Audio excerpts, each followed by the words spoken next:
Vu que les travailleurs de l'UTEXI, Côte d'Ivoire, de Dimokro, ont travaillé 8 mois sans salaire, 8 mois de crédit, et que l'UTEXI, Côte d'Ivoire, est actuellement fermé, les travailleurs sollicitent l'intervention des élus de la région d'Unzi, des autorités administratives et politiques de Dimokro pour le paiement de leur arriéré de salaire pour une bonne marche de cette usine.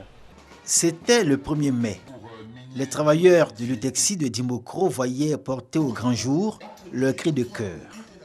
Pourtant, à la grande rencontre de ce jour-là, ils étaient absents des groupes qui avaient défilé pour le compte des différents secteurs d'activité de Dimokro. Et pour cause. L'année passée, nous avons défilé et les gens nous insultaient alors que ça nous faisait déjà 2 mois de salaire non payé. Et cette année-là, ça nous fait déjà 8 mois et quelques.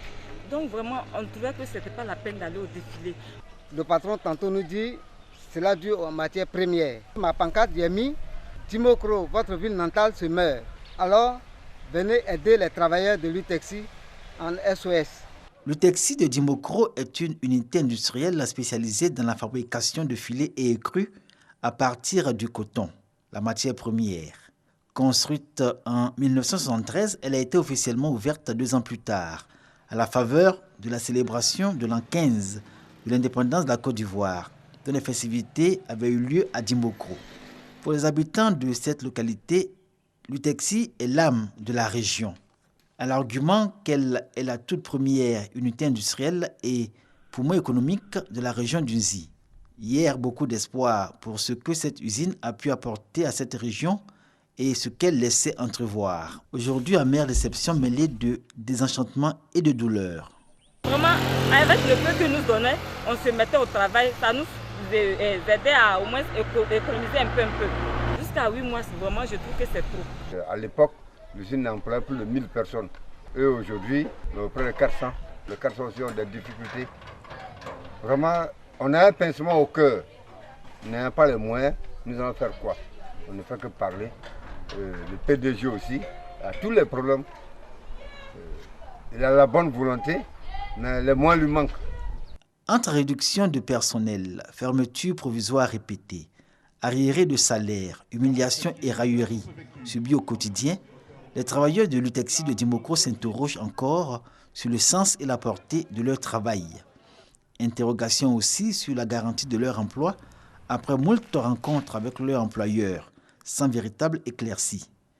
Le président directeur général de l'usine, absent à Dimokro à notre passage et joint par téléphone, a indiqué qu'un dialogue social était en cours pour concilier les intérêts des 2 parties.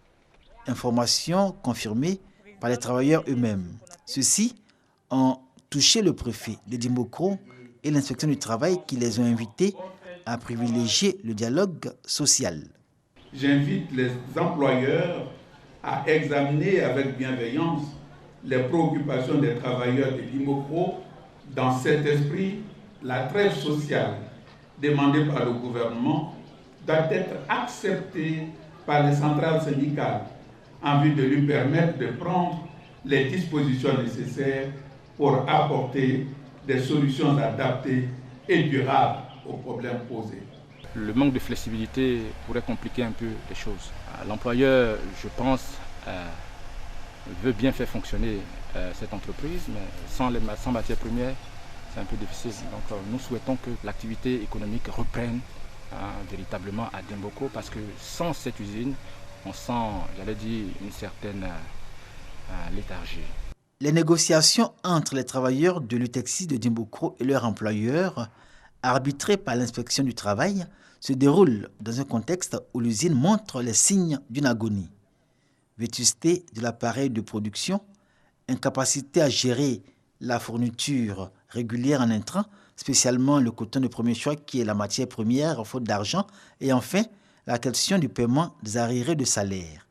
Mais dans cette grisaille, les travailleurs, eux, continuent d'entretenir l'espoir.